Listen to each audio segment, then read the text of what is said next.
গ্রামে কেউ রোজা রাখে না। রোজা রাখা তো দূর, এক ওয়াক্ত নামাজও কেউ পড়ে না। প্রতিদিন মুয়াজ্জিন রোজার রাতে সেহরি করার জন্য মসজিদে গিয়ে ডাকে, কিন্তু কেউ কোনো সাড়া শব্দই দেয় না। তো মুয়াজ্জিন সাহেব হতাশ হয়ে আল্লাহর কাছে দোয়া চাইল, আল্লাহ, এই গ্রামে তো হেদায়েতই নেই, আমি এখন কি করব? একটা রাস্তা দেখাও।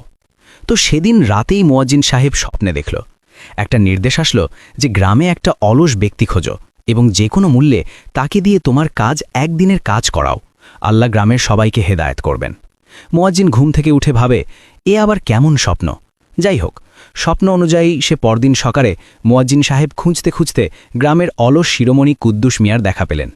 কুদ্দুস মিয়ার রুটিন হল খাওয়ার সময় মহিষের মতো খাওয়া আর বাকিটা সময় কুম্ভকর্ণের মতো ঘুমানো। মুয়াজ্জিন তাকে বললেন, মুয়াজ্জিন, কুদ্দুস মিয়া, একদিনের জন্য সেহরির সময় মাইকে ডাকতে হবে। কুদ্দুস হাই তুলতে তুলতে বলল, কুদ্দুস, পাগল নাকি চাচা? ঘুমের সময় ডাকাডাকি আমার দ্বারা হবে না। মুয়াজ্জিন তুরুপের তাস চাললেন। মুয়াজ্জিন, এক রাতের জন্য 1000 টাকা দেব। টাকার কথা শুনে কুদ্দুস রাজি। ভাবল, বসে বসে তো একটু চিল্লাইতে হবে, এই আর কি। সেহরির সময় হলো। কুদ্দুস অনিচ্ছা সত্ত্বেও মসজিদে গেল। মাইক হাতে নিয়ে ভাবল, দাঁড়িয়ে কে ডাকবে, বসে ডাকি।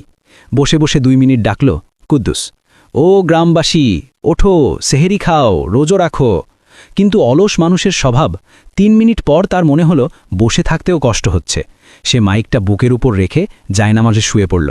শুয়ে শুয়েই ডাকতে লাগল, উঠে পড়েন সবাই, আর কত ঘুমাবেন? ডাকতে ডাকতে কখন যে কুদ্দুস মিয়া গভীর ঘুমে তলিয়ে গেল সে নিজেও জানে না। গভীর ঘুমে তার হাতটা ফসকে যেতেই মাইকের ডগাটা ঠিক তার নাকের ফুটোর ওপর গিয়ে ল্যান্ড করল। ব্যাস, শুরু হয়ে গেল আসল খেল। কুদ্দুসের নাক ডাকা এমনিতে 10 গ্রামের মানুষ জানে, কিন্তু মাইকে যখন তার আওয়াজ কানেক্ট হলো তখন মনে হলো গ্রামের উপর দিয়ে কোনো বোমারও বিমান চক্কর দিচ্ছে। ঘরর ঘ্যাচ।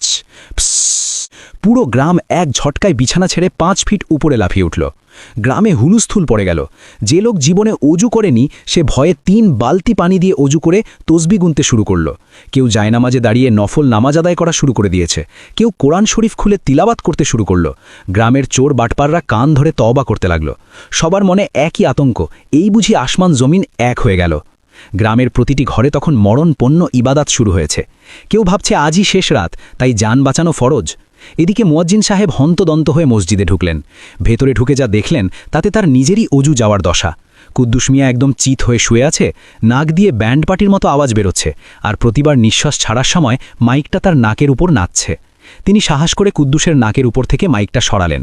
আওয়াজটা গায়েব হতেই পুরো গ্রামে এক পিনপতন নীরবতা নেমে এলো। আর গ্রামের মাতব্বর তসবি গুনতে গুনতে জিভ দিয়ে ফেনা তুলে ফেলেছে। ফজরের আজান হওয়ার আগেই দেখা গেল